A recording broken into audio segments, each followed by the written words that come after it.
Hello guys, welcome back to our channel. If your Nanoleaf lights are turning on but not responding to the Nanoleaf controller, it can be confusing because everything may look connected while nothing reacts to button presses or commands.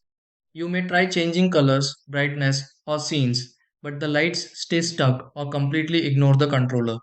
This problem can happen because of connection interruption, controller sync issues, loose panel links, or temporary software glitches.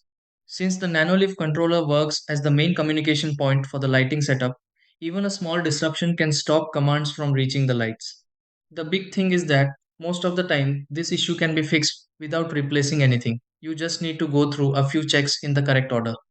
In this video, I will show you step by step how to fix lights not responding to a Nanoleaf controller.